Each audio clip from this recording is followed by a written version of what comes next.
Hello, welcome back, everybody, to another year of the Sunday Podcast. I'm Ollie Lum. And I'm Matt Seddon. Back in 2025 for our 5th season. You can expect more of this. He's claiming that he was ill before the semi-final, whatever, but, you know, I just feel like at that point he was just looking for attention. And some of this. You normally say, no human is limited. So I can't limit myself, or I can't just say I can do. As well as event coverage around all the major races on the UK circuit. And if you're a fan of the pod, please give us a rating and review on your preferred podcast streaming service. And if you want to stay up to date with all the latest news, give us a follow on Instagram at Sunday Podcast. As always, thanks for listening. See you next time. And we hope you enjoyed the episode. Hello, welcome back everyone. Another British Champs in the books. Welcome to this episode brought to you by sportsnews.com. As always, Matt and I back from Birmingham today, had a little bit of a rest, and then we thought we better get on with our Sunday episode because lots and lots to talk about, mate. Of course, mate. There was some, what a champs. Great to have it back at Birmingham, full stop, to be honest. I mean, that stadium is just,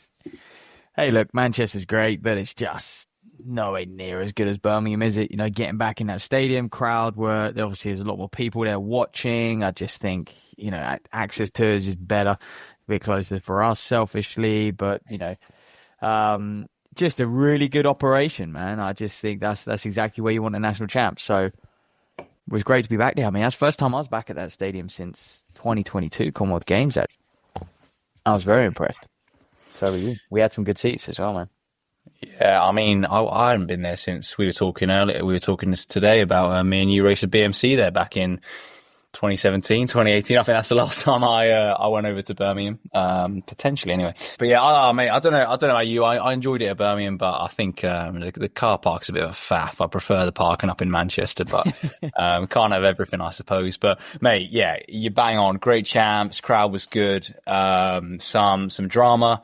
And look, we need to look through these predictions at some point as well, because we were talking just yesterday, talking about how, well, I think I said this has got to be one of the ones where someone's gonna get a full house. But based on the results today, I'm certain that no one would have got a full house with those, because we had some crazy results, particularly at the women's 1500. But look, mate, let's start with the men's 15, work our way back as the events were, and then we'll go from there. Yeah, we'll get into that prediction contest. It will take us a few days just to scan through those results, and then we'll contact the winner and announce it. But yeah, no one's got 8 of 8 because no one's gone for Sarah Calvert. I mean, probably the most rogue guess in the women's 15 we had. Someone put Sarah Healy, unfortunately. The next we had Ava Lloyd. Actually, mate, just looking, one person. Oh, who was that? One person that, yeah, I won't bore you with it. I'll have a quick look and get back to you on that. But someone put Sarah Calvert. So, mate, just check now. Check their other entries now, just in case. Because apart from that, well, there was a few locks. I reckon it was Luke Gunney's put Sarah Calvert, mate. The women's 15. Yeah. Oh, Google Forms is horrible. I don't know why. It's sort of all the other events. It's easy to see who's gone for it, but for some reason the women's 15 is confusing. Yeah, mate. Anyway, we'll talk about that. Let's get, you said, yeah, let's start with the men's 15, yeah? Yeah, absolutely. Look, I'm sure all of you have seen, but let's get into it. Obviously, Gourley takes the win, 3-peat for him, third 1500 meter title on the trot. Me and you were chatting earlier, mate. I think it's just a bit of a shame, I think, for Gourley that this unreal achievement, I feel like it just goes under the radar purely because he's not getting a chance to beat a lot of the guys in the UK, you know.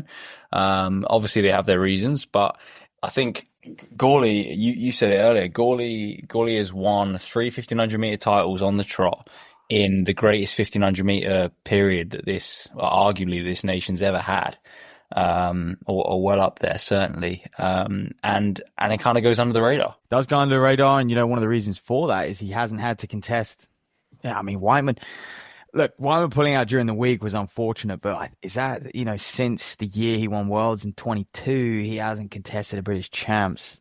It's a tough record. It's a bad record to have.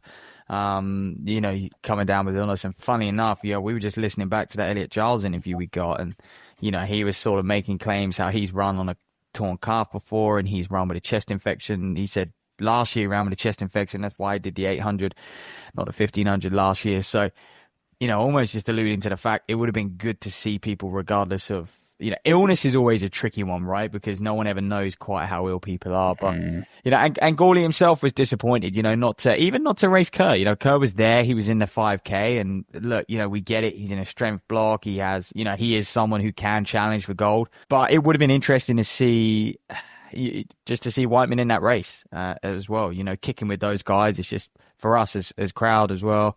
And this is why I think in America, when they have the first three past the post, it forces people to toe the line, no matter where they are, what they're doing, and it's bloody exciting for us watching, right? But the two big names get the job done, and I think actually the big storyline for me was, Gourley just edged, and I asked Gourley, where is he? Where's his fitness right now? We're 6 weeks out from the world champs, because the scary thing is you're going to have to be running probably a 3:31, 3:30 to get through into the final if these 1500s play out like they have done in the last few years, and you just think the strength and depth in the world right now, chances are they probably will.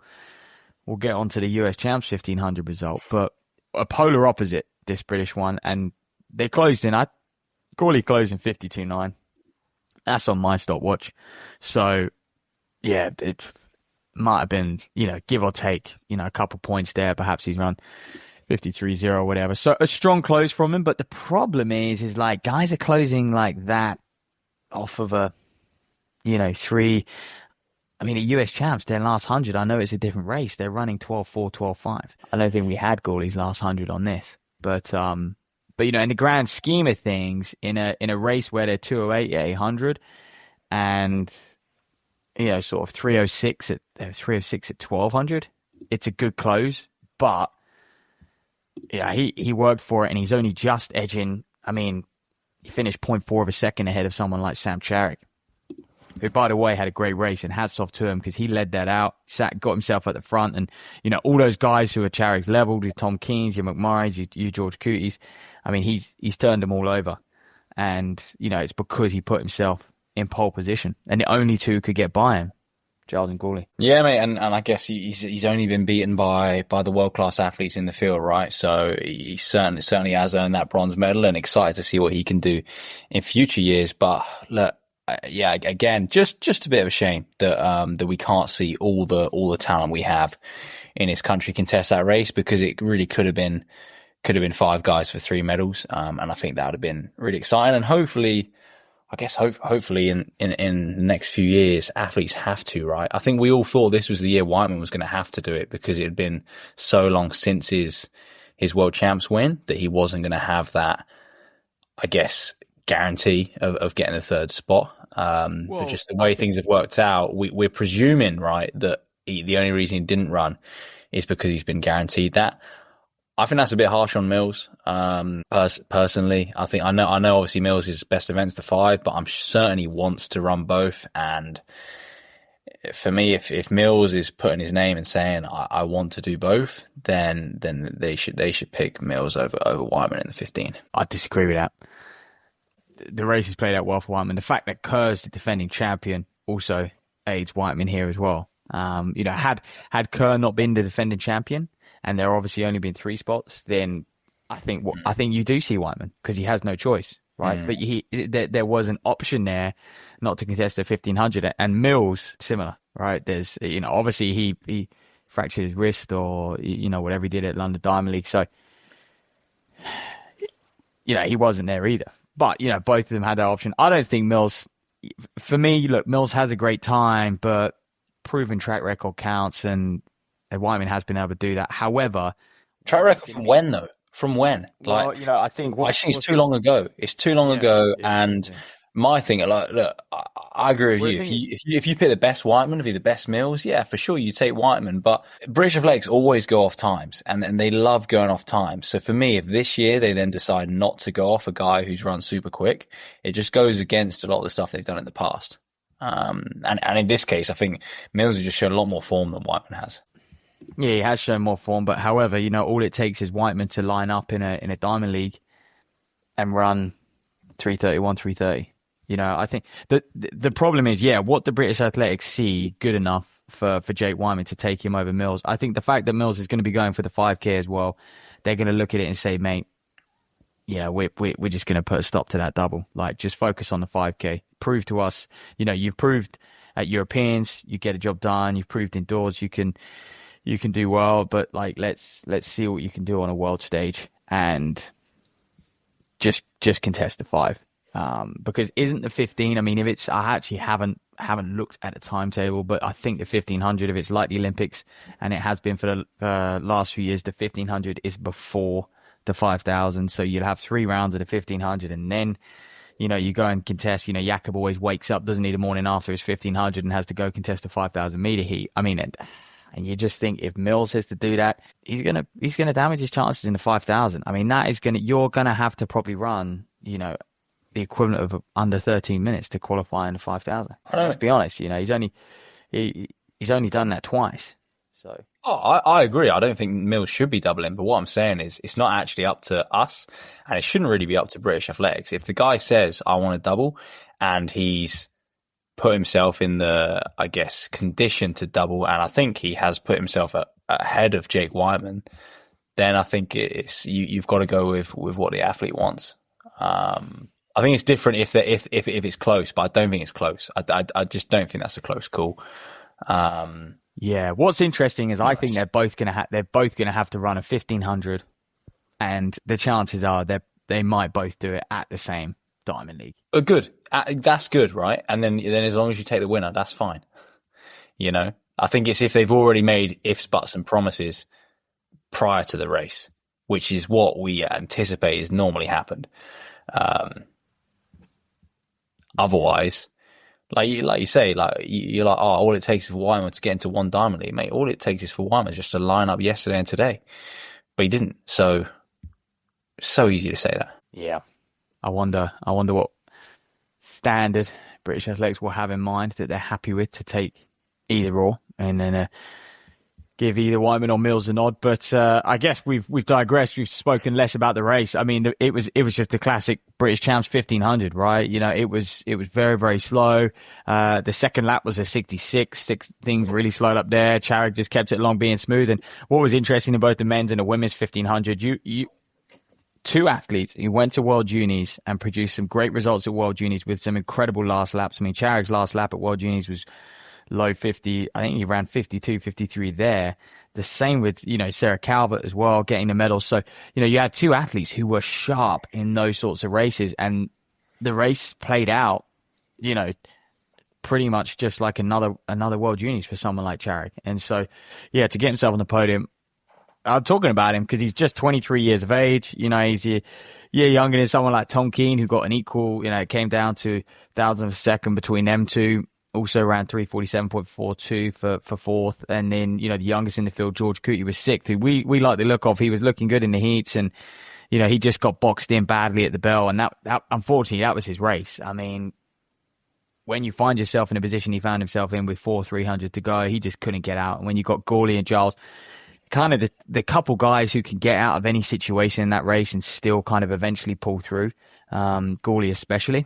But the others, you need to be, and, even Tom Keane he found a bit of room just at the end there, but Gourley comes across him at the bell and boxes him in. And, those guys, if they wanted to get on the podium, they just found themselves in the wrong spot with 400 to go, 300 to go. Yeah. Let's hear from the main man himself. We obviously spoke to Neil Gourley earlier, your men's 1500 meter champion. Mate, here with a winner again at the men's 1500. We were just saying 3 in a row, Gourley. I mean, that must feel pretty good. Feels great, yeah. British champs are always, filled with some pressure. A lot to lose.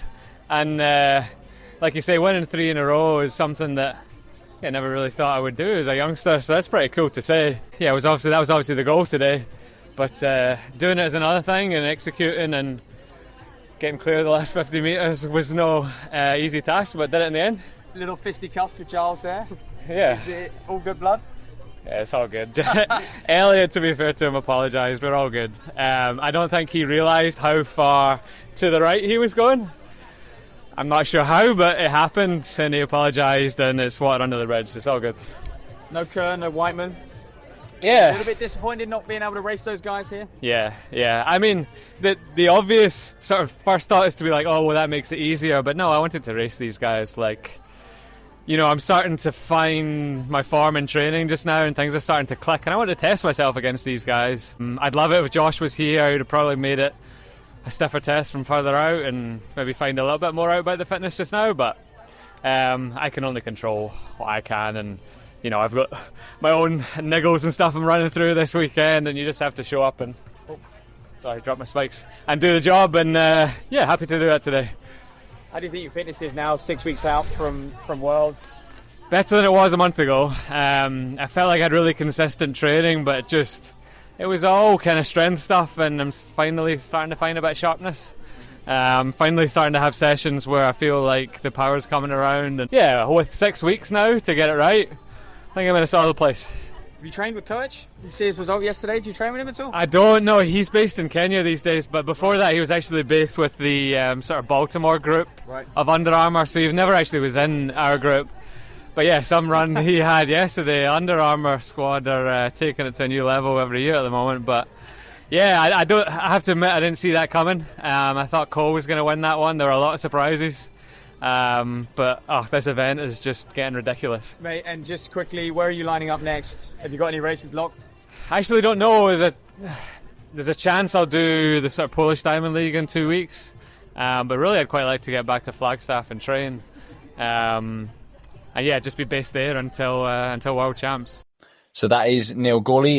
We obviously wish him all the best at Worlds. He doesn't have to worry about selection, so he can just hopefully crack on with that training camp like he wants to, get back up to Flagstaff and get himself ready there.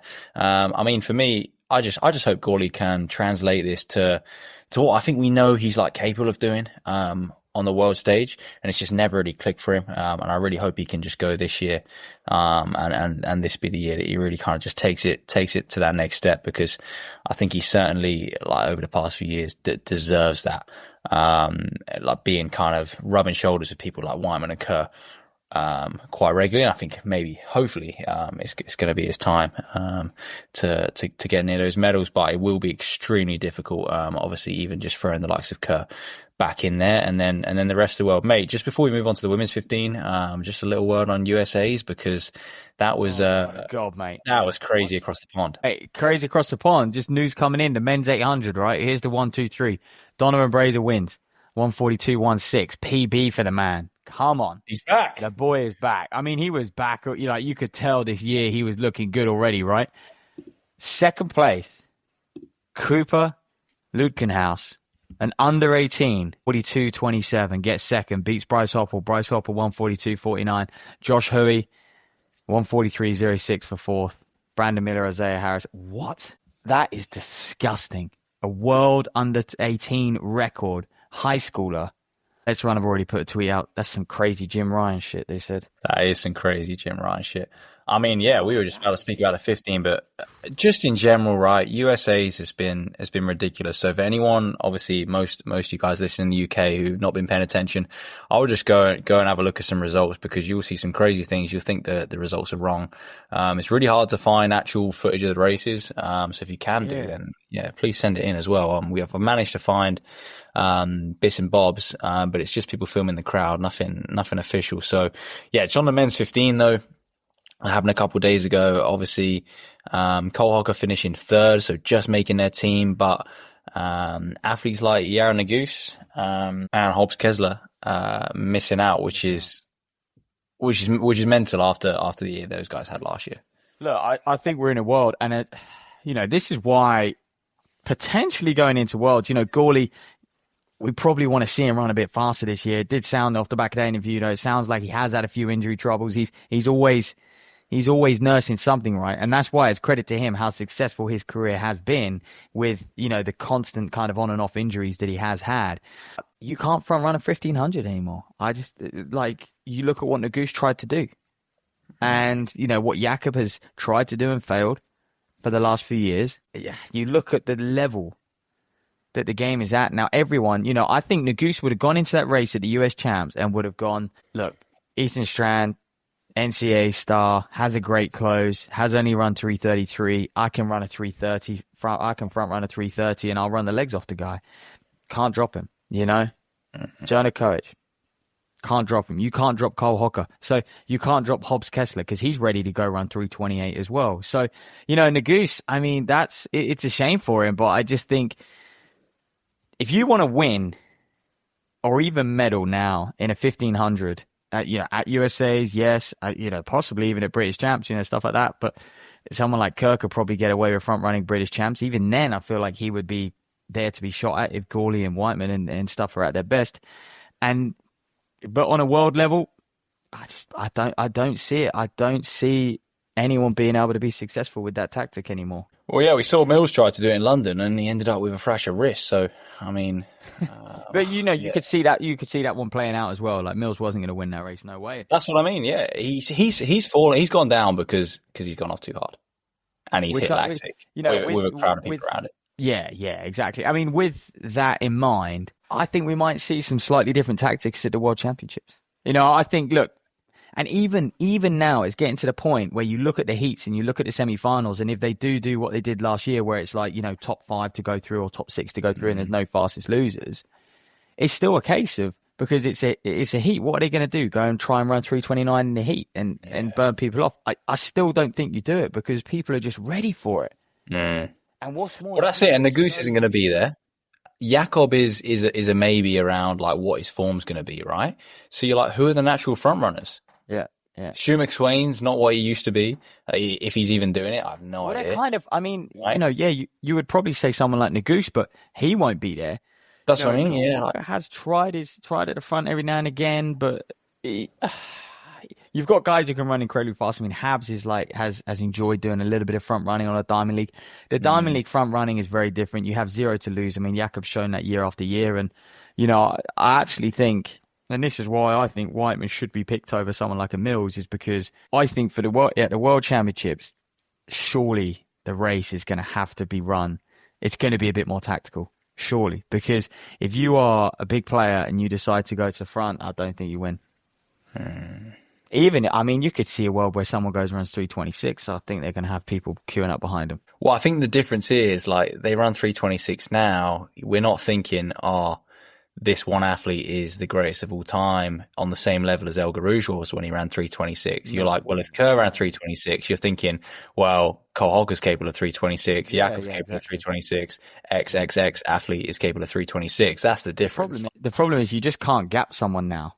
Whereas, when Chariot was leading, and him and Jakob, when Jakob won in 21 and Chariot wins in 2019 and stuff, and Menango before that, they were able to gap the field because they would go off in a 55, 56 and they would gap the field. So then it meant that the next person was effectively leading. It's like the Radisha argument. He gets so far ahead that actually the guy in second is now front running and he's having to, front run a PB himself. And, they would be able to just get a little bit of a gap, which gave them some breathing room, and then they could, go on and extend and hold it and then rally again. And whereas now I reckon if they went off in 54, you wouldn't see a gap for them. And we saw it at a pre-classic when they let Nagoose go, but he just wasn't able to hold it together. And I guess that was your first sign that Nagoose, that wasn't, I said at the time he should be very disappointed losing that margin, in the home straight. And so, unfortunate for him. But it was, I haven't even seen the race. We're just purely going off the results. I've seen it. It's on YouTube, mate. It's on YouTube. You can look at. It's a hookway style video in the crowd. From a guy in the stands, isn't it? But I think anyway, that just summarizes the 1500. I think we're gonna start to see more tactical races because it's just too deep now, and you'd be crazy to try and front run a 3:29. I mean, speaking of slow tactical 1500 meters, let's swing over to that women's meet. Sarah Calvert, for me, this has got to be the race of the champs, right? Or certainly the shock of the champs. 4:16, takes the win. Laura Muir second, Reve Walcott-Nolan third, Erin Wallace in fourth, Ava Lloyd fifth, and Katie Snowden down in sixth. Well, I was going to say, who could have predicted that one? We obviously found out one person could have predicted that. But I think everyone was shocked, right? And this is no disrespect to Sarah Calvert. I think she herself was shocked when you spoke to her as well, mate. She was very shocked, although not as shocked as perhaps we would think on the outside. Well, yeah, she was going for a medal, right? She came in going for a medal, and I think she clearly felt good in the heat yesterday as well. And, you know, joking with her and a few of the Stride Athletics lads, you know, she wanted it windy and she wanted it to be slow. And it was extremely slow. 800, like it was extremely slow. And again, like you look at someone like Walcott Nolan and Wallace, and, you know, Wallace was actually at the front for a large part of it as well. And you're like, they must be kicking themselves, you know, because they would have themselves down to beat Calvert. I mean, 9 out of 10 times, right? And at least get themselves, you know, in that, you know, you had to get yourself in that top 2, because, you know, if Georgia wants it, that third spot's hers. You know, we talk about Katie Snowden and stuff. So there are a lot of gutted women there. And you think, unfortunately for them, like, if they can't take their chance when Laura Muir's not on her A game and Georgia Bell is not in the race, yeah, you're just going to be kicking yourself, aren't you?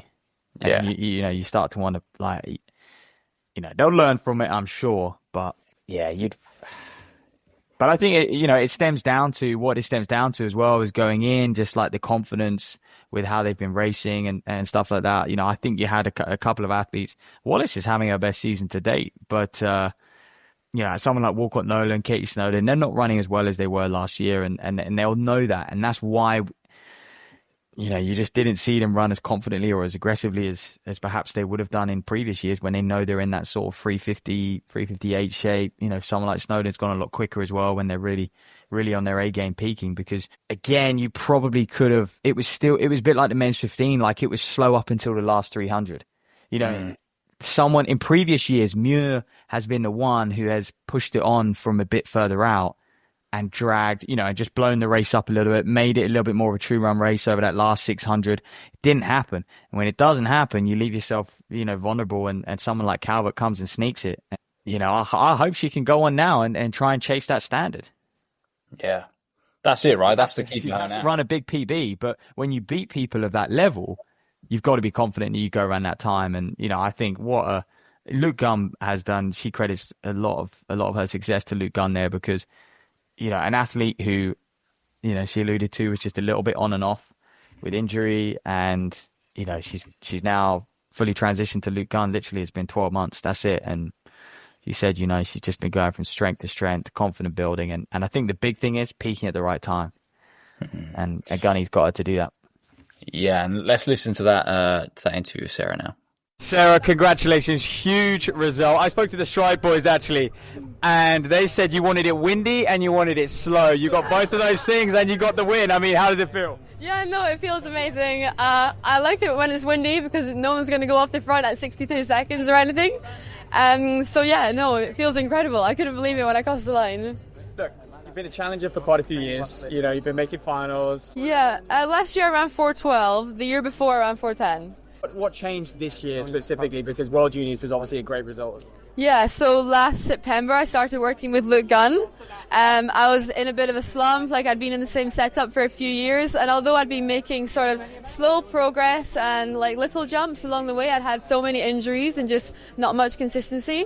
But then since I've been working with Luke, I think I had a few months of like settling into the new training and still trying to work things out a bit. But since maybe February time, I've had a lot of consistency, and I've just been trying to really focus on recovery, like eating well, not running too much, and getting enough sleep.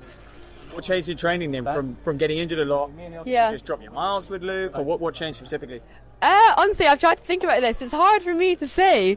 I think Luke is really good. I've been impressed at the way he's made me peak for this point. Like, I started at Barry BMC and I ran 4:14. Yeah, like, I don't know how he's done it. He must really know what he's doing.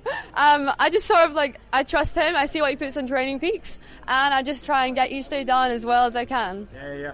And what was it like beating Laura Muir here today then? You know, Yeah. being probably someone who has been an inspiration for you for so many years, I can imagine. Yeah, absolutely.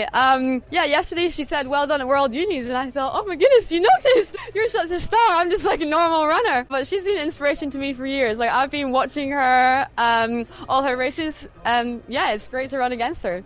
What sort of shape do you think you're in now? You've got the win here. Are you tempted to go chase a fast time? I briefly heard you saying you're going to do Monument Mile and stuff. I mean, Yeah. are you going to want to get on a world tour and chase that qualifying standard? Yeah. I think I'm gonna go have to talk to Luke after this. I don't think he was expecting that. He maybe was, but he didn't tell me for sure. And I certainly wasn't expecting it, so maybe we'll have to come up with a new plan. I'm not too sure. What was the goal coming in then? He asked me this early on. I said I wanted a medal, but even when I said that, I thought maybe I'm being delusional. Maybe that's a bit out of it. Yeah, I think I was ranked 7th. So yeah, but that was I wasn't expecting that. Were you surprised how much you had compared to the other girls as well? Yeah, honestly, coming down the home straight, I tried to I don't know. It's hard to. Yeah, I was surprised in the home straight. I had to keep composed. On the line, I knew there were Laura Muir, Remy Walcott-Nolan, Erin Wallace. They were all there, and that was just kind of crazy at the time. So I had to really try and not think about that. So yeah, that's Sarah Calvert. Obviously, congrats to her. And like you said before, mate, I think we're just hoping she can get the time. I think a lot of people will be hoping she can get the time. I think it's probably just a case of getting herself in the right race right now, and seeing what anyone can do to help her get herself in that sort of race. Hopefully, a British title, I guess, goes a long way in that sense. Yeah, I think she said she's doing the Berry, BMC, and Monument Mile, but. Yeah, you hope she can get in a world tour. Diamond League might be a stretch just purely on the fact that she's only got a 4:08 lifetime best at the moment. But she obviously has run a 2 flat.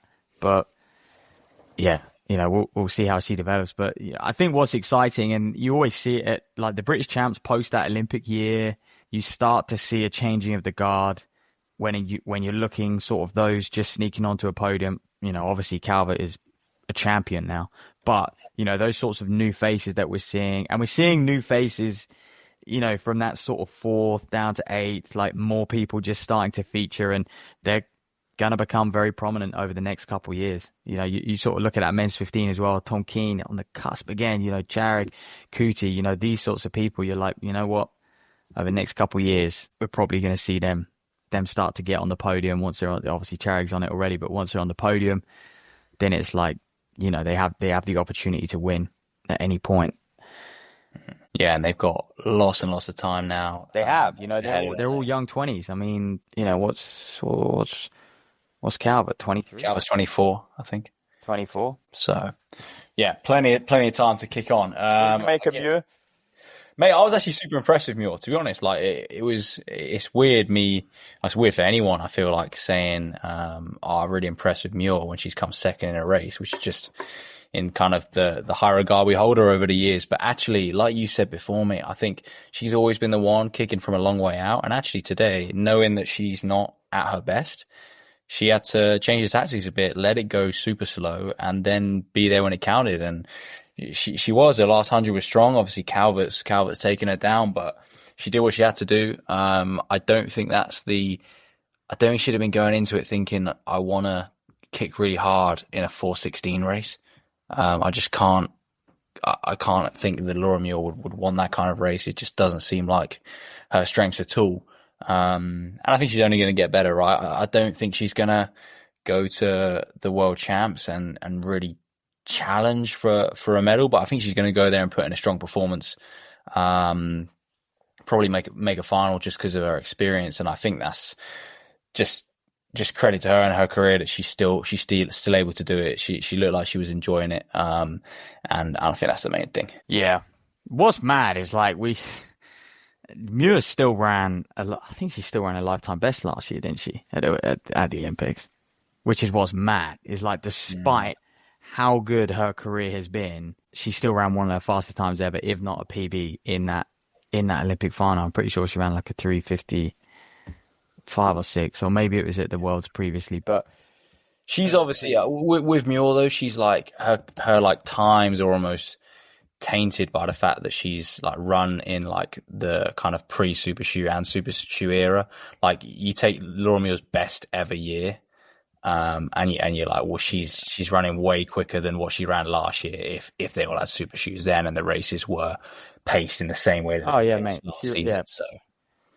She ran 3:53 last year. That is just it's bonkers. It's bonkers. And I think sometimes it's easy, especially this season. You look at Muir and you're like, oh yeah, Muir, getting near the end of her career, just transitioning, having a new coaching setup, this and that, but. yeah, like 3:53 last year is a joke. Like that is exceptionally fast, and that performance goes under the radar, full stop, just because of someone like Georgia Bell.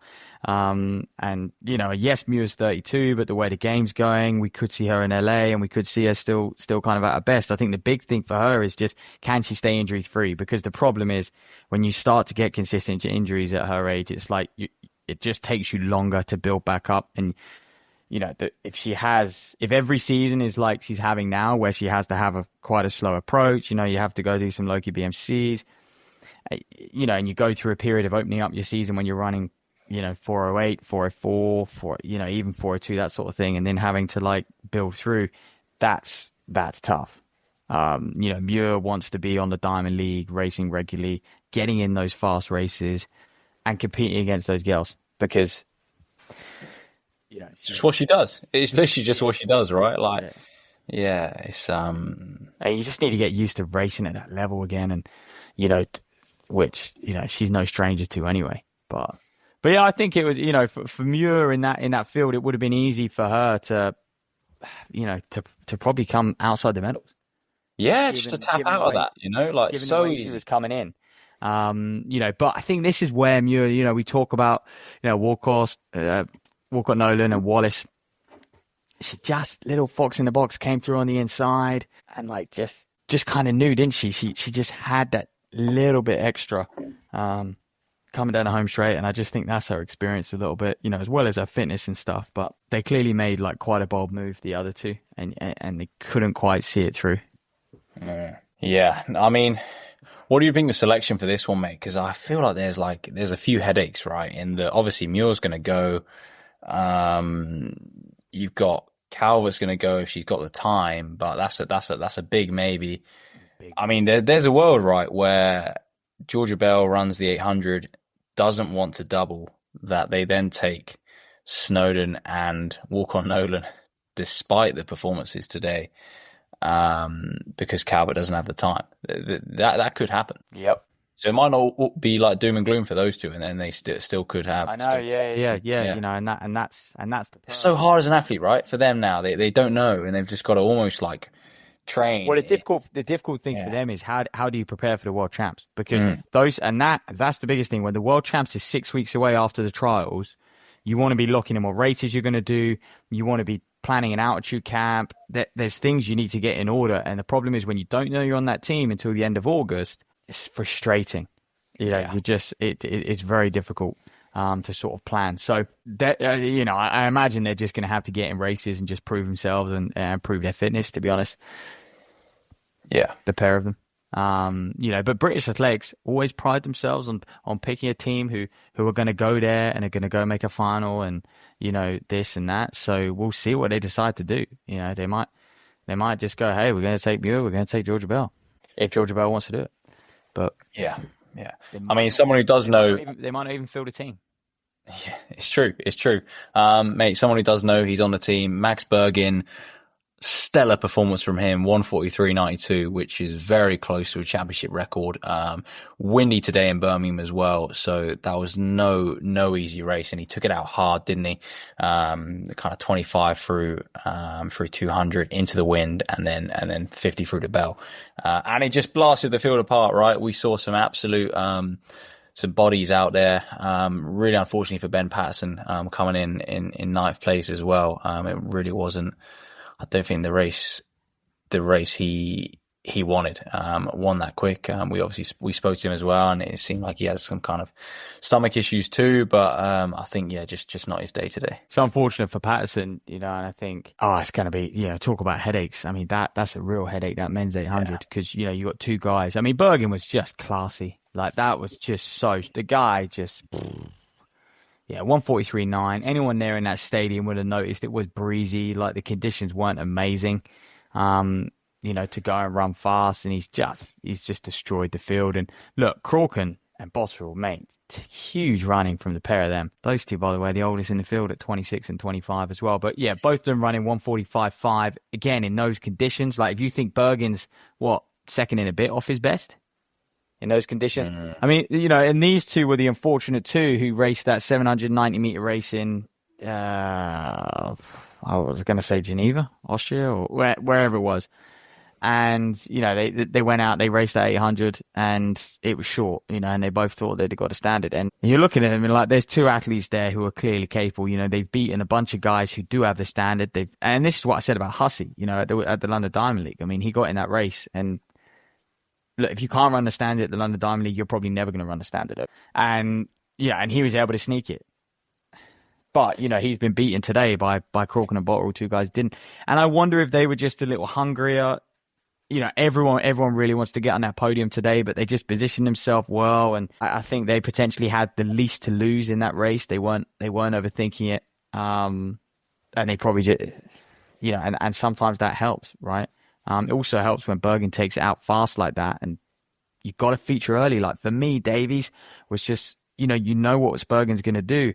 He was just a little bit too far back. He just had too much traffic to get through down the home straight. Yeah, it was similar to his heat, really. He just didn't get out hard enough, and he tried to kind of move up from like 300 to 400. But the guys were already moving too quick. Yeah. And he did similar yesterday and kind of acknowledged that in his interview afterwards, actually. And kind of said, I needed to get on it a bit earlier, but obviously the caliber of the final was very different to the caliber of the heat. And I think Davies is probably going to be okay, right? He's come fourth today. He's had a good showing at the Ep30s a couple of weeks ago. I don't think Crooken and Botterill, I don't think they'll both go and run the standard. They've had a lot of races this year already, a lot of opportunities already, so I'd be surprised. I'd be surprised as well. You know, the worst thing for those guys is the races they'll get into. Like, let's say they go to a world tour. There'll be 13 guys on the start list. And it'll be messy. Unless they get in a race where someone like Bergen goes through the first lap, 49.50. It's messy, you know, and the problem is everyone on the world level can do a 50-51 first lap.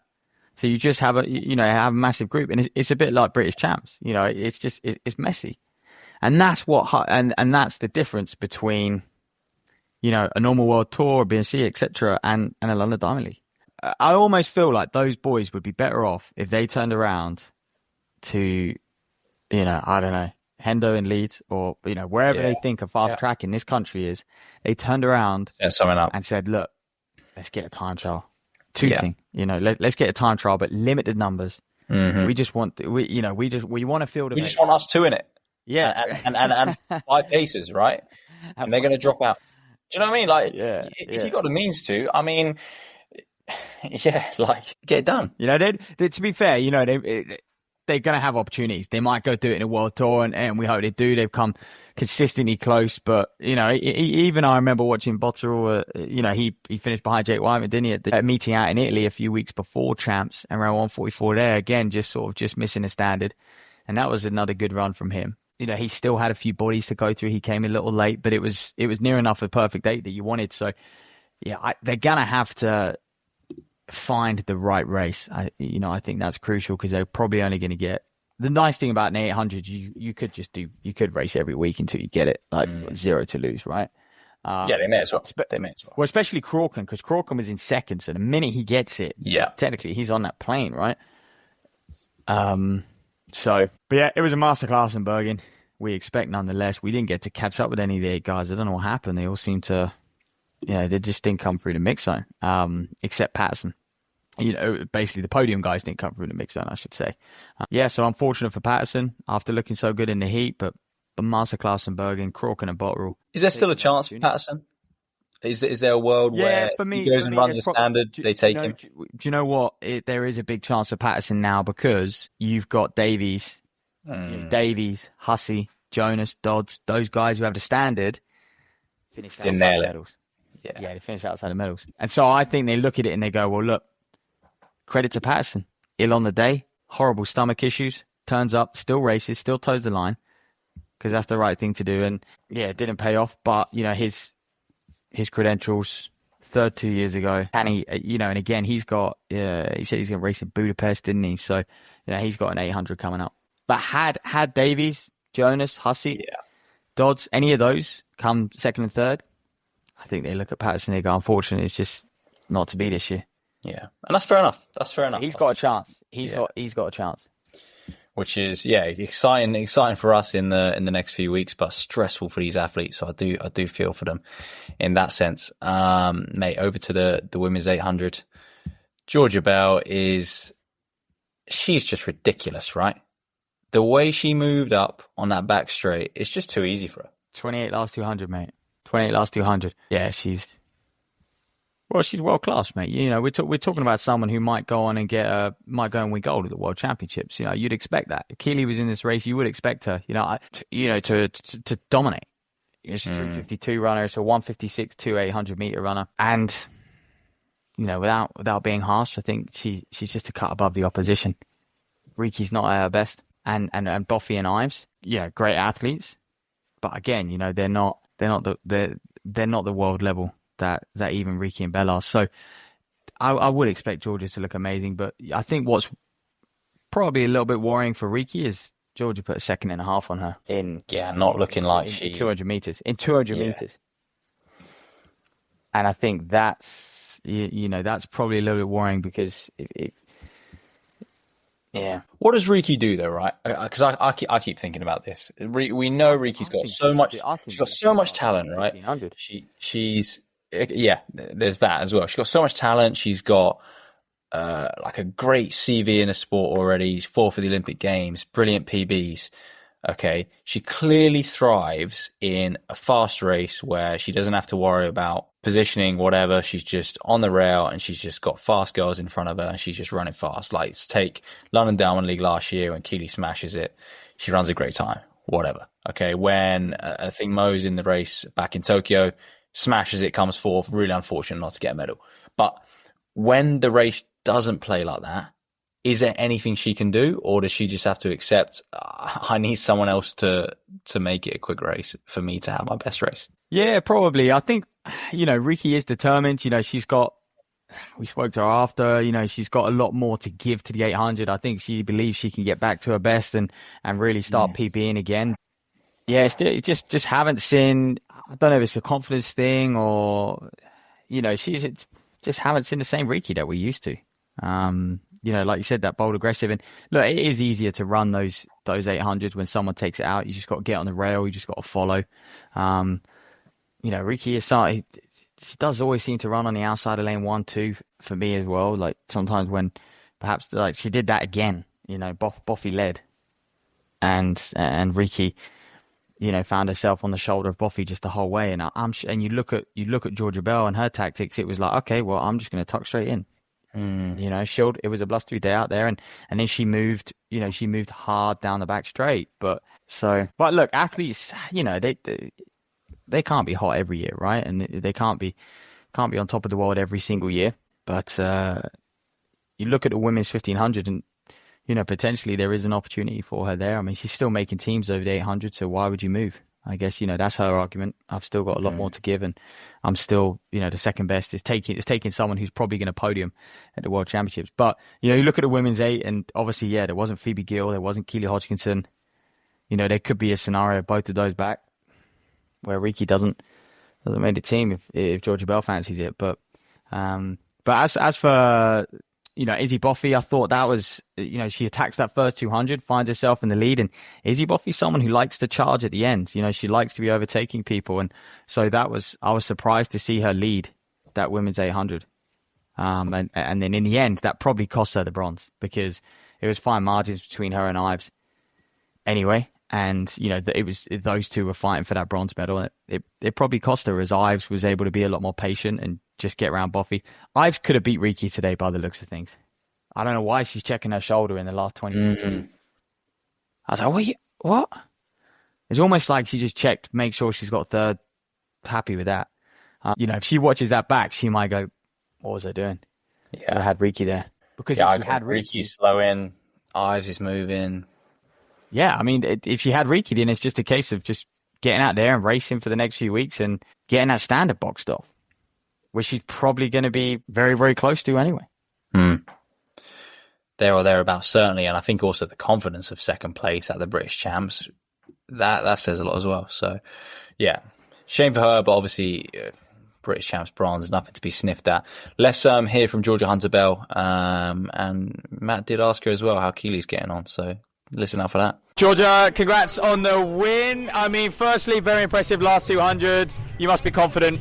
Yeah, I'm feeling good, feeling really good over the 800, and yeah, just wanted to earn my spot this weekend. And we want to know, is that enough to say you're going to do it at Worlds? Not enough, obviously enough to I've earned my spot, but not enough to make a decision. I'm going to do Silesia 1500 metres and then Lausanne 800 metres and then make a decision after that, I think. And I got to ask, how are you faring up against Keely in training? You're ahead of Keely in training. When she opens up, what can you expect? Well, I think she's every week getting back into shape. She's looking amazing in training, so she's going to be fully back to the Keely that we know for Tokyo. So Lausanne will be the first time that we're racing together.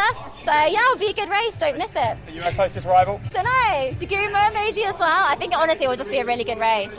As a spectator, I want to watch it and see. Awesome, well done. Thank you. There we go, Georgia Hunter-Bell in the 800 today, obviously taking the win. Not telling us too much about Keely Hodgkinson's kind of training stats yet. They will be racing up against each other in the Lausanne Diamond League, though. I wonder how that's going to go, and I wonder what tensions are like in the camp, because look, I'm not trying to create any, by the way. I just think it's fascinating when you've got athletes at the top of their game like that training together. Do you know what? I think we're building it up as potentially a rivalry, but actually, I think everything that Keely's gone through now with clearly a lot of injuries over the last 12 months or so, and being the Olympic champion, I think they're going to start to look at this and just be like, hey, look, we're all part of the same team. Let's just go do a Farah and Rupp scenario where we just go get on the podium. We get 1-2. I mean, I think the way they're running, we could have a British 1-2.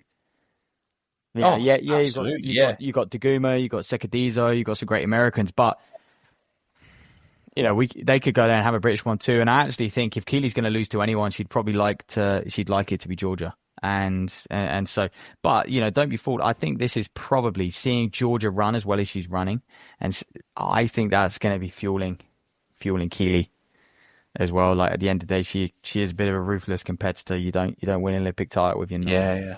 And that's the good thing as well, right? That she can just rock up to any training session and know, okay, well, where am I in relation to the best in the world right now? Mm-hmm. Versus doing it on your own and guessing. I think a lot hangs in the balance how Lausanne goes, because if Keely comes 6th, 7th in Lausanne, or 5th, or even 4th or 3rd or something, I think that then puts the media, that puts a lot of pressure on her.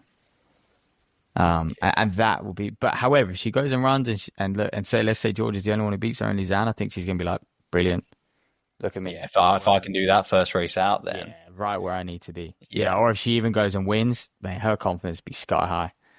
She'll be like, poof, been injured for 6 months, and you lot been racing away, and there you go. I put you all away in my first Diamond League. So, a lot will depend on that.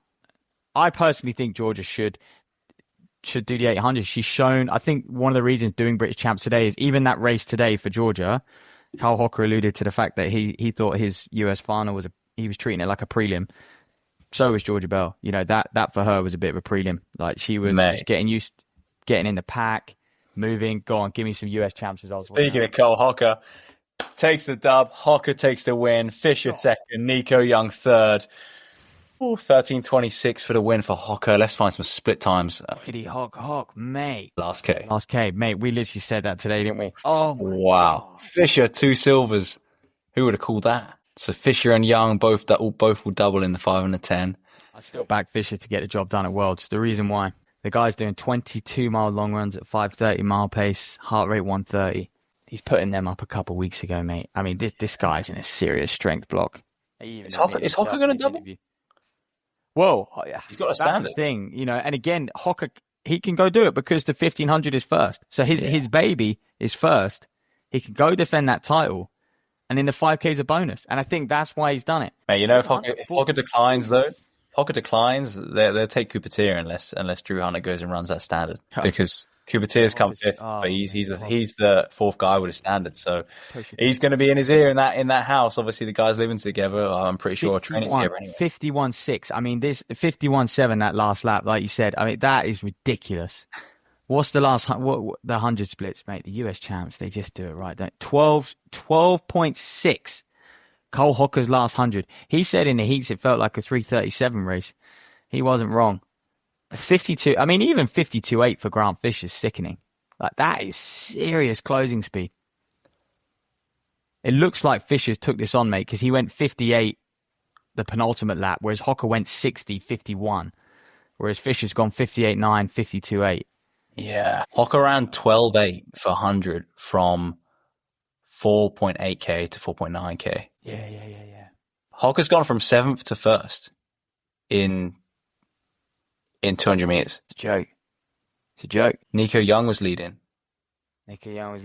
till the last 100. What's everyone else done in this race? Grant And Cooper was sitting in 3rd and then got dropped to 5th. Wow. Parker Walker. Sorry, mate. Sorry. We were talking about Georgia Bell and how she should do the 800. Yeah, she should. Win the world She should. champs. I think she's in a chance for a gold there. We're not sure she's in with a chance of the gold in the 1500. Definitely a medal, but she's in with a chance of gold. And I think she might. I think she might quite like the challenge. I think so, mate. I just think she looks so comfortable running the 8. Not that she doesn't in the 15s, right? But I think she looks so comfortable racing the 800. I think her strength over the 1500 suits the rounds. I just think it makes sense, right? Did we check whether you can double? Did we check that previously? Is it possible? Oh, what for the? I presume it would be. I don't know. We'll check, mate. But again, I think someone like Georgia Bell, why not double as well? Like, I mean, do you know what? I think she is right though. Like, a lot does depend on that Diamond League because, I'm just looking at the American results as well. You got, women closing. They went 60. They went 61-58 in the American champs. Like, that's, I would like to see Georgia in that race again. So I think a lot does depend on her next 800. Anyway, that men's 5K. Yeah. I mean, he's definitely... Yeah, but Kerr's just beat the guys in front of him, right? As in, like, we can't compare Josh Kerr's run to Cole Hocker's run. Obviously, Kerr's going to be... but let's... Kerr's beat the men that he raced. And comfortably. Comfortably, but so he should. Yeah. I wasn't super impressed with Josh Kerr today, to be honest. Like, I mean, he was celebrating down the home straight. His last lap was a 60. I think his last lap was about 61, mate. He was celebrating down the home straight, but, and you can say, like, it was a decent last mile, but it was. But they only, I think landed through in a 60, whereas, you do look at the US champs and, 222 last K. What was their last mile? I mean, Cole Hocker's last 800 was 152. And he's running. It's just completely different, though. It's like... Yeah, it's completely different. Sorry, mate. Kerr's not going to be looking at that and worrying, I don't think. No, Kerr's less of a 5K guy. Like, I would love to see Kerr do a time trial 5. He did say it's been 3 years since he's done a 5 as well. But I don't see a world where Kerr would break 13. I think he'd actually find that very difficult. I think he is much more... He's just a purebred 1500 runner. He's not exceptionally quick, but at the same time, he's not exceptionally strong. The 15 and the 3K, he does nail. Like, that's it, and that's what's more important to me is the 3K. Like, whilst it's not a proper event, if you like, outdoors, being a good 3K guy is very important for the 1500 meters. Yeah, and that encourages. He's so fast, so he can just about hang with that. Yeah. Do you know what I mean? So. Well, I look forward to watching that men's 5K. Yeah, Drew Hunter, 4th. That's a good result from him. I mean, he ran a 52.7 last lap. Cooper Tier, 53.5 last lap. Oh, Cooper Tier, mate, was in 3rd at the bell. Poor bloke. He was in 2nd. Oh, Cooper Tier was in 2nd all race long. Drops to 3rd at the bell. 5th in the last lap. Cole Hocker actually led this race. Cole Hocker led the race from up to 4,200 meters. And then 6 people passed him. Yeah, 6 people passed him with 2 laps to go. Dropped down to 7th. And then comes back on the last lap to win. I mean, that is staggering. Jakob's going to be going, whoa.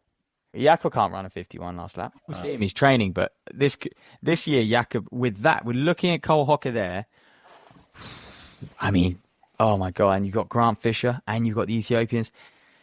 Jakob could finish out the medals in the 5K and the 1500. Maybe this will be the year Jakob wins the 15. He just doesn't race all season, doesn't show his cards, and he just comes out and he's a mad kicker. He's just been working on his trait. We'll see. No. But yeah, anyway, back to the men's 5K at the British Champs, which is the purpose of the podcast. So apologies for any of you getting bored by the US, but definitely go check it out because it's some good stats. Yeah, Josh Kerr, I think as we expected, 13:44.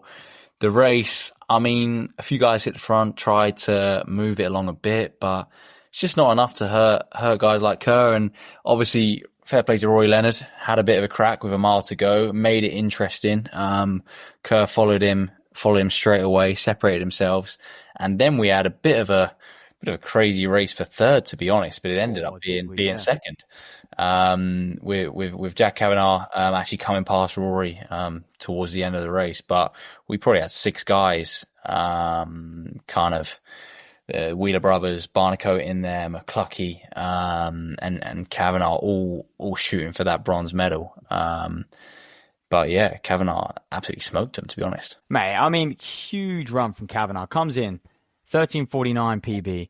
That was from Comeback 5000 earlier on in the season. I know he was injured for an early-ish part of the sort of the springtime as well. So he was a little, I think after podium Leicester, maybe he had a little niggle. So he was a little slower to get going than he probably wanted to be this track season. But, you know, this is a guy who, by the way, doesn't do any BMCs. He's never run a British Milers Club in his life. He doesn't chase times. He gets into proper races.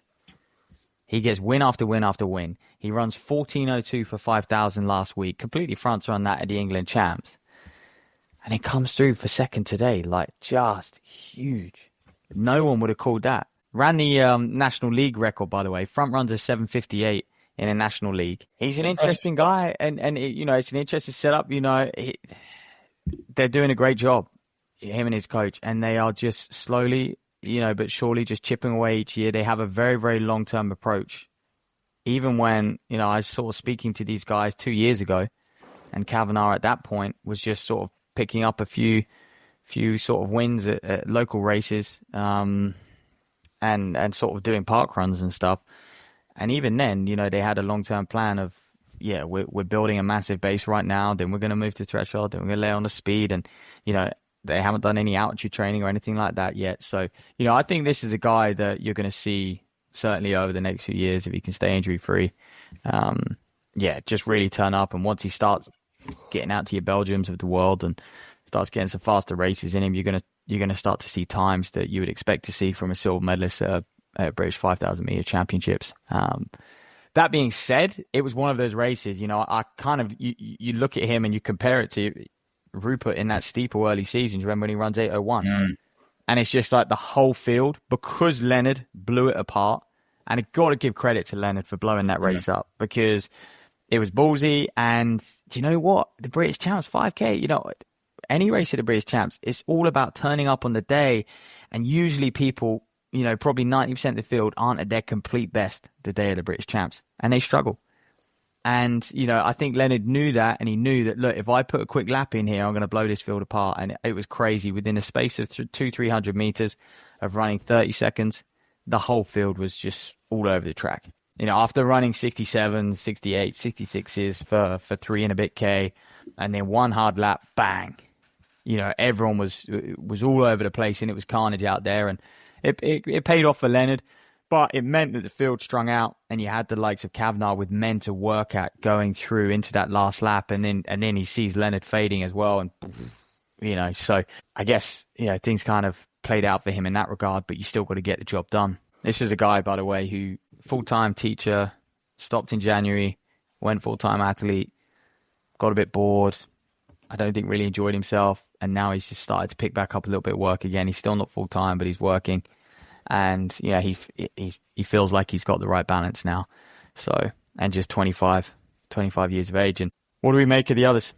Obviously, Leonard, I think, got the job done, and you know, got on the podium. I think that's a big result for him. Yeah, I mean, obviously the others. I mean, I'm more thinking about the guys who weren't there, to be honest. And I think, again, it's just a real shame. Obviously, athletes have their reasons. It was Mills has got, I guess, the most legitimate reason, right? Yeah. But we would love to see Mills v Kerr. But I think, it's just a shame not to see the likes of Scott B, not to see the likes of James West. Again, they have their own reasons, and that's fair enough. But as fans of the sport, it's a shame that we don't get to see the best we have on offer compete against each other, because even for Kerr, right? I'm sure Kerr would have liked to have a dust up with Westy, as well, and just make this race a bit more interesting, you know? Yeah. I think BT's a little fried at the moment. Just it's difficult, isn't it, when you sort of just go in, and I think for some athletes they have a goal, and the goal is to qualify for World Championships, and when they know they're not going to get that, they're like, what's the point? And I guess, there is a bit of that, and Westy's obviously like, he would rather the sooner he gets healthy again, the sooner he can get back into training and start trying to qualify for Europeans next year and start trying to contest these championships again. So you can see both sides why they don't turn up, and again, I think one of the reasons for that is the fact that the British champs selection policy is so bloody political that it's like there is no element. There's no, if you're on the cusp, there's no really element of hope, is there? But if it was like, okay, 3 and then, we'll give you a chance to get the standard, or if you get an invite through world ranking, we'll let you in. Like, that's no problem, we'll take you. Then I think you encourage people a little bit more like that, because, then you've got someone like Westy who might be like, do you know what, I'll try and boost my ranking points up, or, I'll try and chase the standard just in case, because I know all I got to do is give it one last shot. But, I think when it's such a political selection policy, it's like, well, you just know it's not going to happen. And also these guys probably know that they're not going to get in any more races that are going to be good enough quality to go run that standard. So there is that as well. But Barnico, difficult for him coming off the back of under 23s. I think it was a shame for a few of those athletes who went to under 23s, because having such a quick turnaround, coming off of such a high, what would have been their pinnacle, what would have been their focus for the whole year, difficult to bounce back. Yeah, and they're the ones that I'm almost like, if they didn't run British champs, then fair enough, Yeah, fair enough, because I think like for them, like their age group, right? Like they've had their peak, and rightly so. It's for the seniors who you're like, well, actually, if you're not going to the world champs, this should be a peak, because what's better than showing where you are in your nation? Yeah. So McCluskey was unlucky. I think he's had some great races through the summer, and he's been winning them as well, and he's been looking good. But he found himself. I can't help but think when Leonard makes such a big move like that, and you see Rory Leonard and Josh Kerr running off into the distance, if you are someone like McCluskey, who would have come here and tried to get on the podium, or even a Barnico in that sense, and you can't go with it, and you're way off it. I think. But Rory Leonard couldn't go with it. That's the difference, right? Is that it's not like them two then ran away and everyone was racing for bronze. They weren't. Rory came third. And I think this is where athletes have got to really think they're in the moment. No, of course. But it's a bit of a bluff from Leonard in that Exactly, regard, exactly. He's done well for it. Yeah, he just knew that he had to do that, because, you look at it and you look at the guys there, your Barnicos, your McCluckies, and Leonard probably isn't going to be out kicking them. Yeah, for sure, mate. Let's hear from the main man himself. We obviously caught up with Josh Kerr earlier on today. Fresh off that win, I mean, what was the role of the 5K, and did you get everything you wanted out of today's race? Yeah, today I was just looking for a British title. I think sometimes we get carried away with the next thing, the bigger picture, all this stuff, and I just stopped myself and I was like, you've got one British title, mate, like, figure it out. Like, I want to come here and do my job, and I asked British Athletics, I said, look, I'm going to be in a strength block. I would love to run something a little bit longer. Am I able to do that and come here and compete? And they were like, we'd love for you to be here and do that. So, I looked at the field today and I thought, if I do a hard push from a mile out, it would make it difficult for everyone to see what I've got. And I was able to do that. And that win was a little bit hard at the back stretch, so I was making sure I could finish it up. But it was a hard fought race.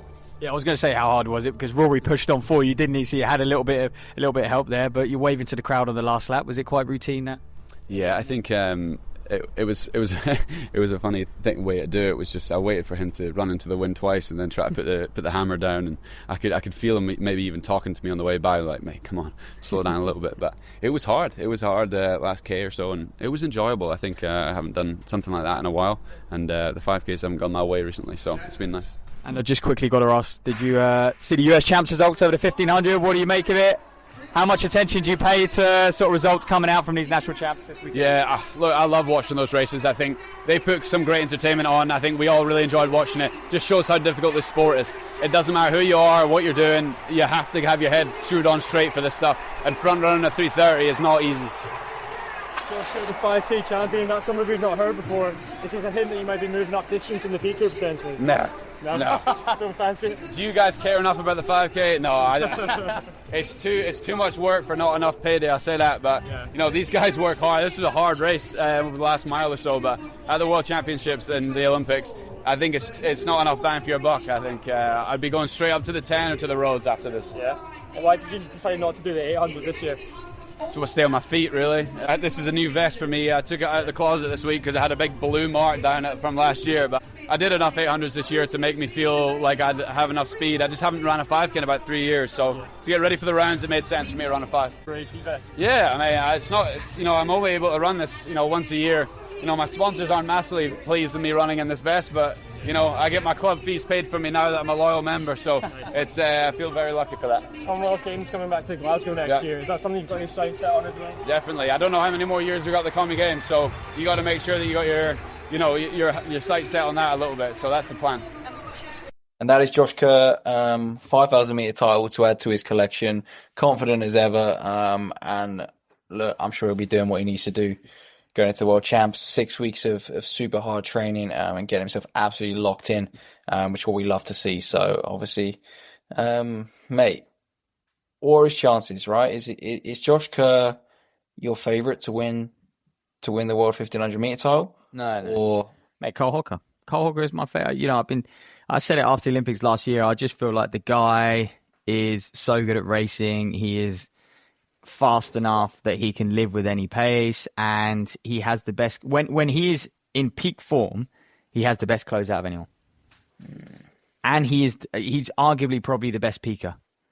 And I feel like this, you know, he is probably the only one who was able to get through that US Champs not being 110%, and then goes that result in the 5K is just sickening. Yeah, I mean, closing in 51 is just, you know, that's, I mean, I know we live in a super shoe, bicarb, Nomeo shot, beetroot shot drinking world. It's Farah would have been pleased with that at his very best. Kenenisa Bekele would have been ecstatic with that at his best. You know, El Garouche, Kipchoge, like in a 13:26 race, closing 51. Yeah. So yeah, my favourite for the World 1500 title is Cole Hocker, but you know, I would love to see Kerr do it, and I love to see Kerr always putting himself out there. And he is just he's just a good athlete for the sport, is Kerr.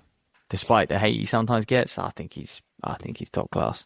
Oh, he's brilliant, mate. He's absolutely brilliant. Love the celebrations today, getting the crowd excited, giving kids something to get excited about, and just like versus kind of, I guess, sometimes athletics where it's just a bit bland, right? I think personally, you know the problem. Yeah. You know, when you get to the Worlds, the problem with Kerr is there's just going to be more and more bodies than there ever has been. And I just, you know, in a world where you've got Ethan Strand who can change pace better than nobody I've ever seen, like from 0 to 100, you know, like he sometimes can't sustain it, but he's got that flick of a switch. And, you know, in a world where you have, you know, Jonah Koech closing and what's the other guy? Fanuel Koech, the Kenyan, and all these other guys. For me, the problem with that World 1500 final now is you're going to have 12 guys who can all run exceptionally, and 12 guys who are going to want to get it right in behind the leader. But a few of them are going to miss out.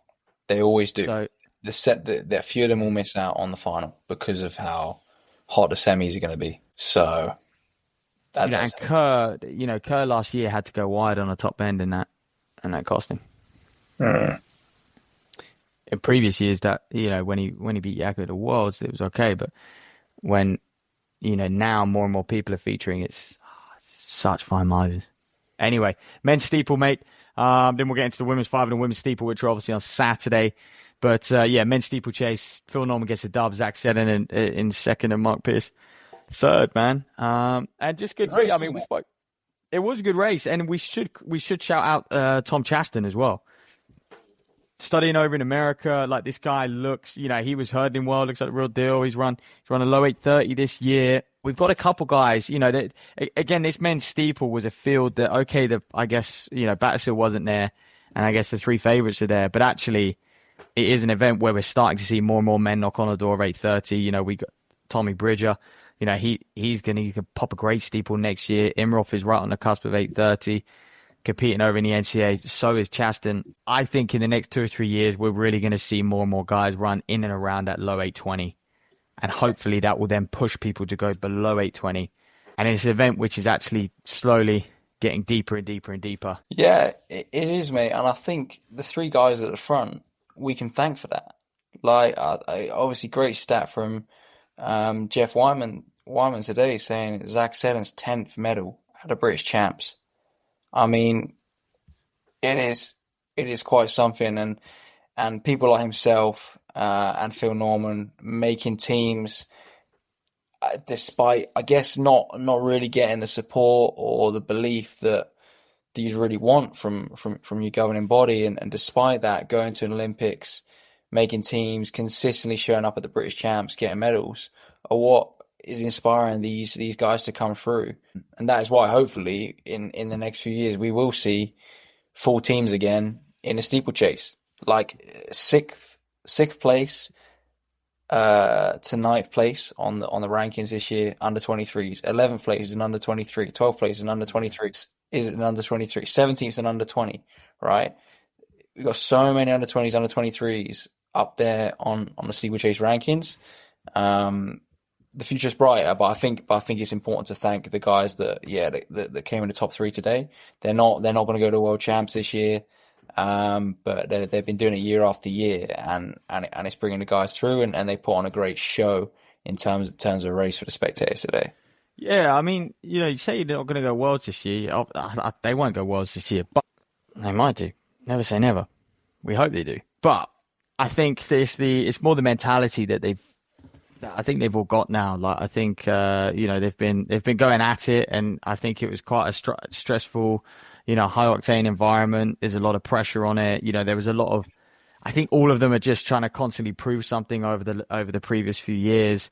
But then now, I can talk from just being on the outside, seeing my brother a little bit, and conversations with Norman and Pierce, bumping into them at different meets throughout the year. And yeah, I think they're starting to have fun with it. They're starting to just enjoy the sport as much as they possibly can, because I think they appreciate, they've got 3, 4, 5 more years maybe of doing it, and they're just doing things how they want to do it. And I think that's so crucial in this sport. Like, yes, there's what the best in the world are doing, and there's the golden rules, and there's the double thresholds, and there's eating eggs with blueberries and porridge, and yes, there are athletes who live a certain way, and there's a lot of 1% that you can chase. But I think a lot of these guys now, they've all got a kid, and I think they're just living life how they want to live life, and they're enjoying their sport. And I think we're actually going to start to see the best out of them. I think they've all got a bit more to give in this event. And I hope, when we talk about trying to break 8:20 and break 8:18 and 8:15 and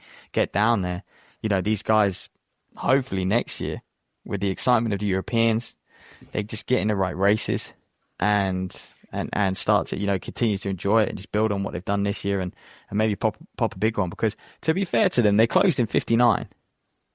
Closing in 59 in a steeple, is being able to run that fast is no joke. I know it was a slow tactical race, but 59 last lap is very solid. No steeple really runs quicker than a 59 last lap. Like 58, 59 is the max that pretty much anyone runs in a steeple over the last lap. But even at a world class level.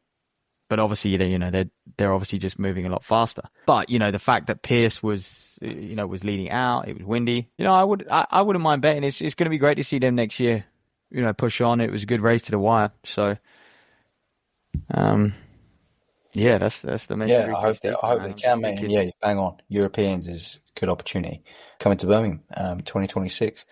Mate, let's move over to women's 5,000 meters from yesterday.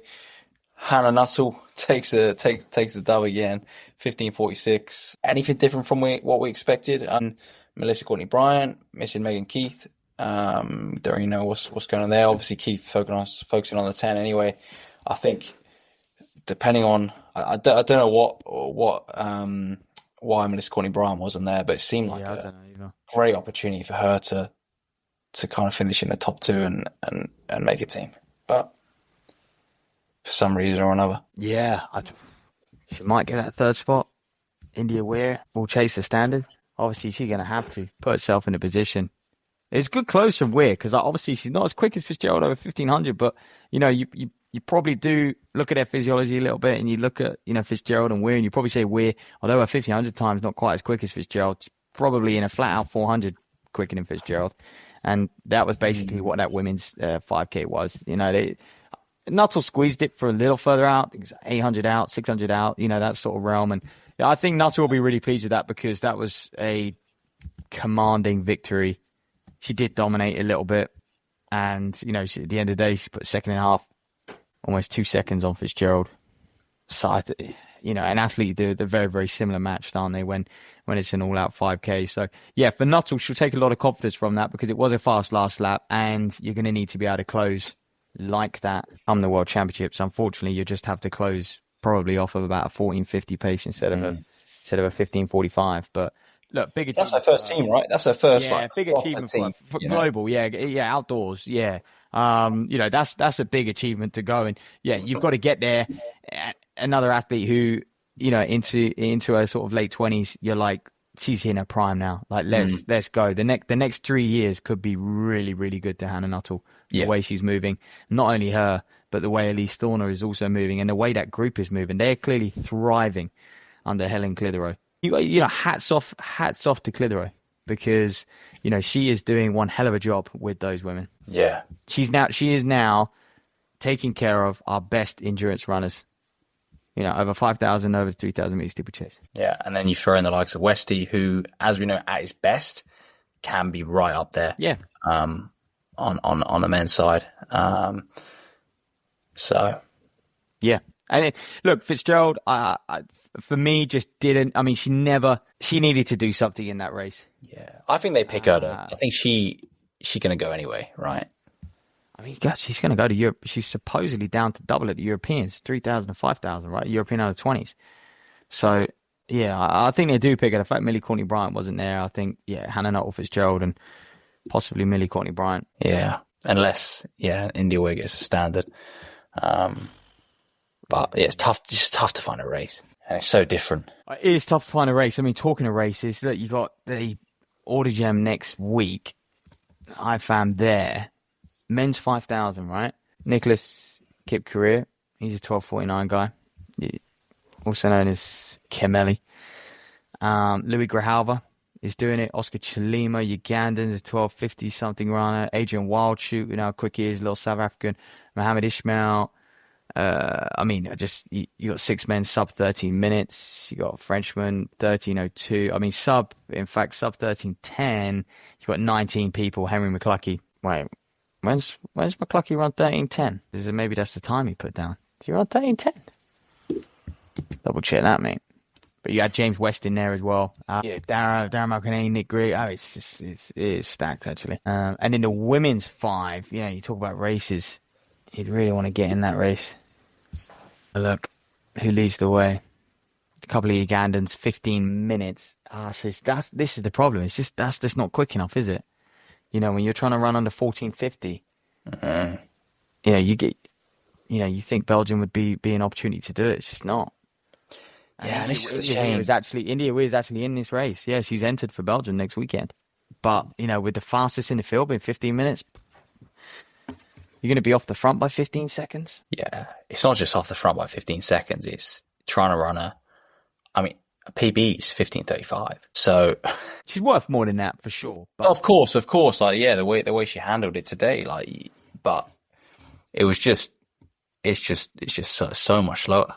that's just such a huge jump to make. Tell it like actually, there's a couple of Aussies in there have just refreshed it. A couple of Aussies who have gone sub 15, but 14.49 and 14.55. So they're not. Yeah, so you could get it. Could be possible. Yeah, never say never. Never say never. So yeah, women's steeple. I mean, we got a shout out Sarah Tate. Yeah, we were. We didn't pick her. We didn't really mention her to run that well off of the back of a long NCAA season. And sometimes what you see in the NCAA, you're like, well, have they got room to go quicker than that? Because we know how good the NCAA is. You run on amazing tracks. You run with amazing competition. You really build and you peak for that NCAA season. But look, Tate 9:25, but at least on a 9:22 front running. Their splits, apparently, that last K was 3:02, which is world class from Thorn. If it is. They went. And they both look good as well. They both look good running it. Not just it was a great race, and I think it's really exciting times. We spoke about changing of the guard earlier. This certainly is it in a women's steeple, and another one as well. Super impressive, Carrie Hughes, 9:41. Again, someone we didn't mention in the previews. I don't even think she was on the start list when we previewed it. But obviously moving down from the 5K, we know her cross country pedigree. A second steeplechase, as far as I know, or second one in recent times anyway. Getting a bronze medal, and I think definitely one to watch next season, because she looked pretty decent for how little steeplechase she's done. Yeah, honestly, popped that race just before. When we did the preview, she wasn't even on the entries. And then comes out 9:41. I think what was impressive with Hughes is actually her jumps. Clearly, I mean, the way she's run this season didn't look like the plan was to do steeple. She's been attacking the 1500, one reason or another that hasn't quite clicked. But then, pops that late steeple, runs 9:55, and then turns up at British Champs. But I think what's important is the way she's handling the water jump and the way she was hurdling. And if she hasn't actually done too much hurdle work, I mean, that was a very, very strong show. Because if she could build on that, just learn the event, just get a little bit more confident.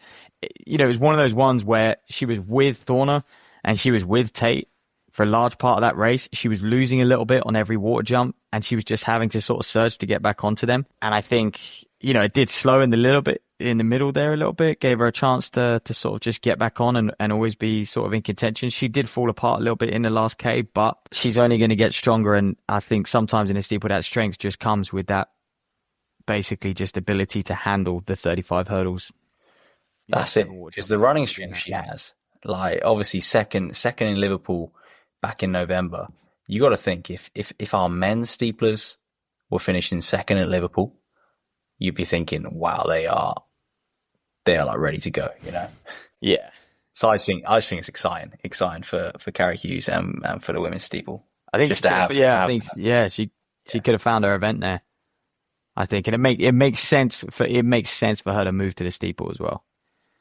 When you look at the way that event's going, there's a lot of excitement, a lot of hype, and I think you look at the women's 1500, and again, she is someone who's probably say her 3K is her best time as well. Her 3K flat. But you would.